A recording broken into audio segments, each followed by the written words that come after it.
आता रासायनिक अभिक्रिया किंवा बदल याच्यामध्ये वेगवेगळे प्रकार दिसतात, वेगळे क्रायटेरिया आहेत आणि वेगवेगळे घटक आहेत जे केमिकल रिॲक्शन म्हणजेच रासायनिक अभिक्रियेच्या दरावर इफेक्ट करतात.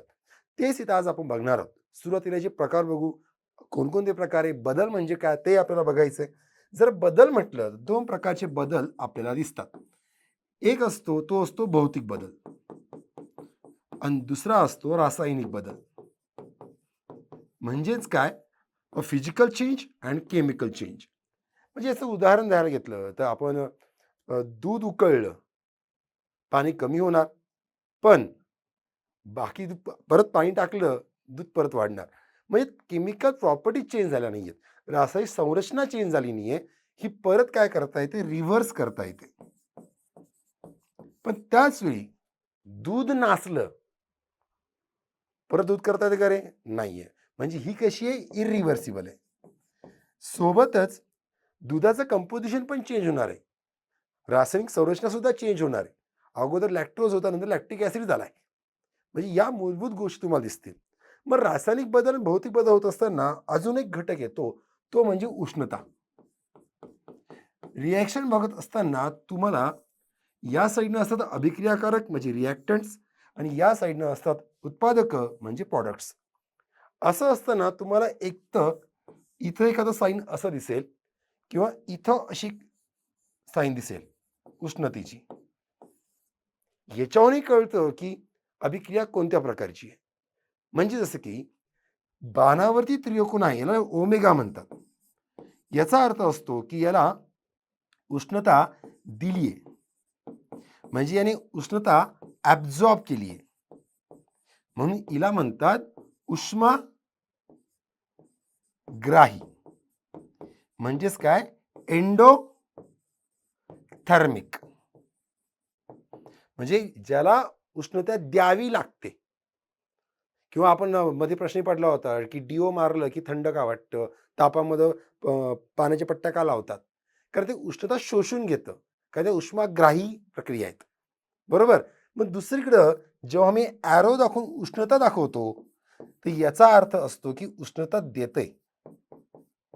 म्हणजेच काय? रिलीज करतंय. एनर्जी रिलीज होतीये. ज्या अभिक्रियेमध्ये उष्णता बाहेर येते, म्हणजे उष्णता होत असताना भांडं गरम होतंय. भांडं गरम करावं लागत नाहीये. अभिक्रियेमुळे भांडं गरम होतंय. तर अशाला म्हणतो आपण उष्मादायी. म्हणजेच काय? एक्झोथर्मिक. म्हणजे इथं ऊर्जा बाहेर निघणार आहे, रिलीज होणार आहे. म्हणजे इथं जर विचार करायला गेलं, तर इथं ही कोणती आपलं प्रकाश संश्लेषण बघा, फोटोसिंथेसिस. ही कशी असणार? उष्माग्राही असणार.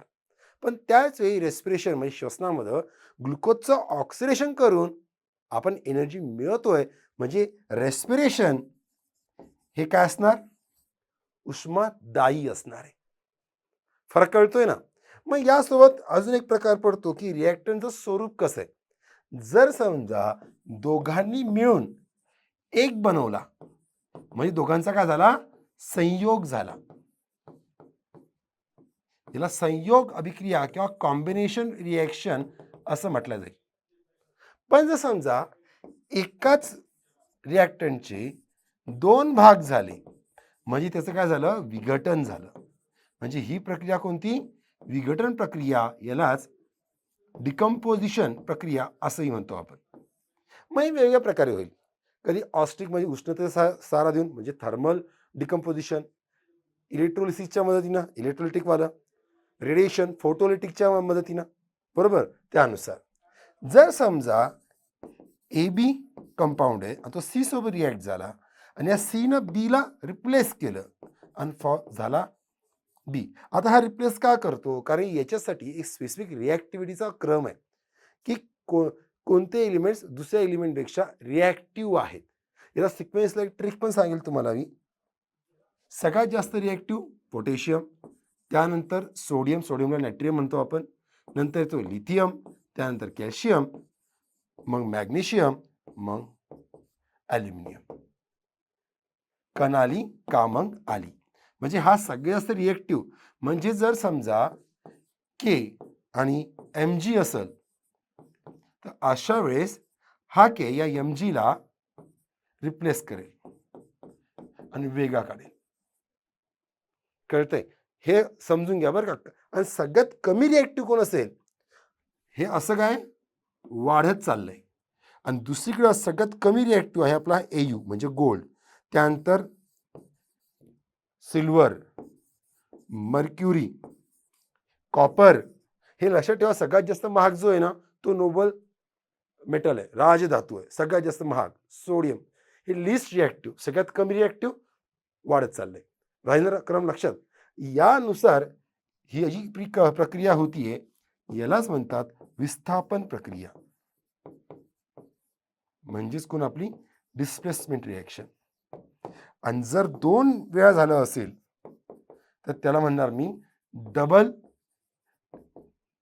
Displacement reaction. बघा म्हणजे या गेल्या 3-4 मिनिटात आपले कमी 7 ते 8 MCQ होत आहेत. सोपं आहे, महत्वाचं आहे, फक्त एकाच कन्फ्यूज करू शकतो. कळतंय? आणि अजून एक, इथं जेव्हा डबल डिस्प्लेसमेंट होतंय ना तर एक जो प्रॉडक्ट आहे हा खाली सेटल्ड होतो, अवक्षेप तयार होतो. ह्याला अवक्षेप प्रक्रिया किंवा प्रेसिपिटेशन रिॲक्शन असे म्हणतात. कळतंय? भेटूया अशाच लेक्चरसाठी. आधी अशा अनेक व्हिडिओसाठी चॅनलला सबस्क्राईब करा, लाईक करा, शेअर करा. भेटूया पुढच्या लेक्चरला. तोपर्यंत हॅपी रीडिंग.